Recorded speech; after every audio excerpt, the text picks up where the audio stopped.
Welcome in jungle world. Godavari नदी के तट पर सेमल का एक विशाल वृक्ष था। उस वृक्ष पर कई पक्षी निवास करते थे।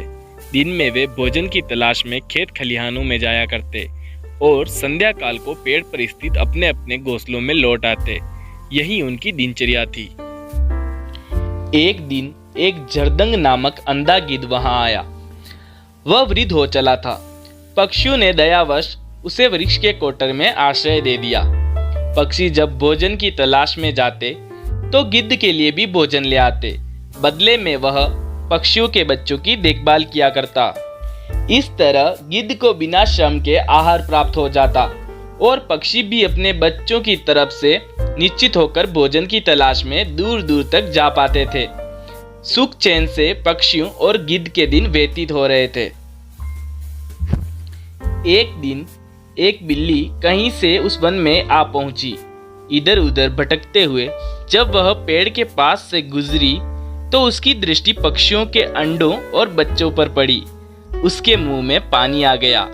वह उन्हें खाने के लिए वृक्ष पर चढ़ी तो पक्षियों के बच्चे अपने बचाव के लिए शोर मचाने लगे। शोर सुनकर गिद्ध कोटर से बाहर निकला और चिल्लाकर बोला, कौन है बाहर? बिल्ली अचानक डर गई और वृक्ष से नीचे उतर आई और गिद्ध को प्रणाम कर बोली, महाशय, मैं बिल्ली हूँ, यही नदी किनारे रहती हूँ।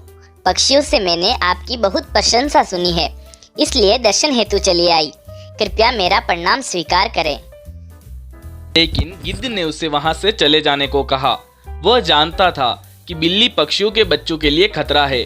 बिल्ली समझ गई कि भले ही गिद्ध अंधा और बूढ़ा क्यों ना हो, उसके रहते पक्षियों के अंडों और बच्चों पर हाथ साफ करना असंभव है।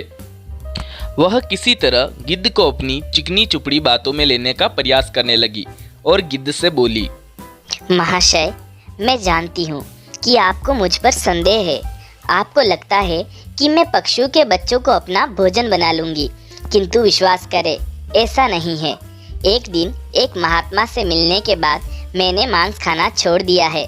मैं पूर्णतः शाकाहारी बन गई हूँ और अपना समय धर्म कर्म की बातों और कार्यों में ही लगाती हूँ।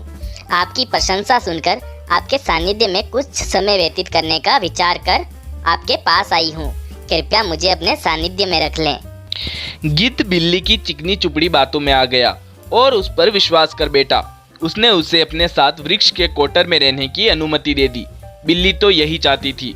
वह गिद्ध के साथ उसी कोटर में रहने लगी और अवसर पाकर एक एक कर पक्षियों के अंडे और बच्चे खाने लगी। एक एक कर अपने बच्चों और अंडों के गायब होने से सभी पक्षी चिंतित और काफी दुखी थे। एक दिन सबने इसकी पड़ताल करने की ठानी। जैसे ही बिल्ली को इस बात का अंदेशा हुआ, वो कोटर छोड़कर भाग गई। इधर पड़ताल करते हुए पक्षियों ने जब वृक्ष के कोटर में झांका तो उन्हें वहां ढेर सारे पंख पड़े हुए दिखाई पड़े।